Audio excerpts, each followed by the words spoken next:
Good afternoon, everybody, and welcome to the Israel Brief. I'm your host, Raylene Marks, with today's top stories. And we want to open this broadcast by saluting and paying tribute to the greatest generation.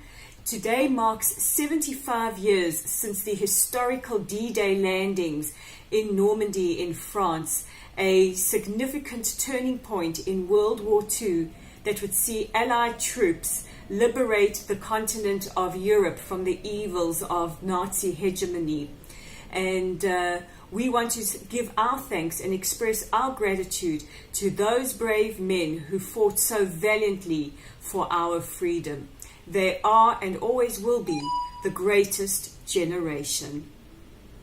Looking more local, and many people have asked, are there any kind of processes in place to help deal with the incendiary devices that come over the border from terrorists in Gaza into southern Israel that set fire to thousands of acres of very, very valuable land? And Israel, being the startup nation, or rather the innovation nation, a startup called Hercule has invented a possible solution for this problem.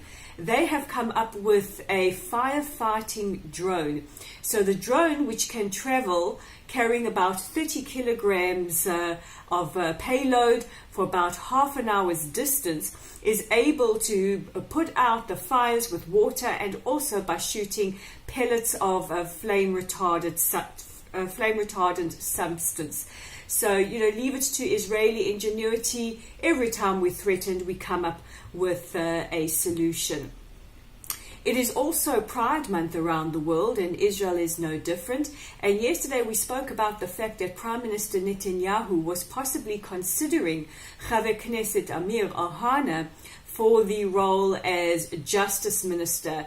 And it has been confirmed that Amir Ohana, who is the first openly gay minister, has been confirmed as the temporary justice minister. This, of course, could all change following the elections on September 17th.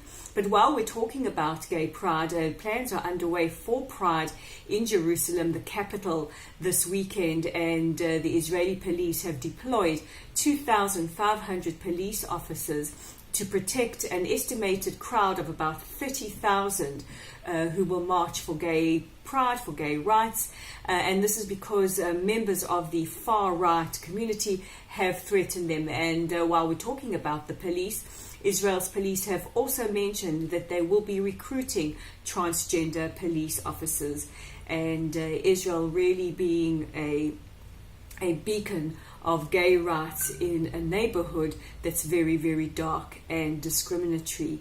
And staying in Israel, we've heard from the IDF military intelligence chief who has said, addressing people yesterday, that while Hamas has been deterred, Islamic Jihad remain a wild card. And he went on to say that Hamas, for their part, would rather keep to conditions of a truce. But the problem is Islamic Jihad, and Islamic Jihad wanting to engage Israel in some kind of conflagration is causing a lot of tension between Hamas, who controls the Gaza Strip and who is mandated with trying to keep these rogue terror organizations in place, and Islamic Jihad, and that Hamas would rather meet their obligations, and this is really escalating tension. Now, don't forget that this weekend, Shavuot weekend, you can stay up to date with all that is happening in Israel by reading our online content at www.layoftheland.online.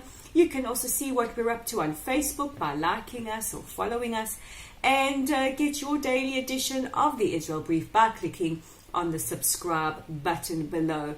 And I would like to take this opportunity to wish you all Chag Shavuot Sameach. I'm Raylene Marks. Shabbat Shalom from all of us at the Israel Brief.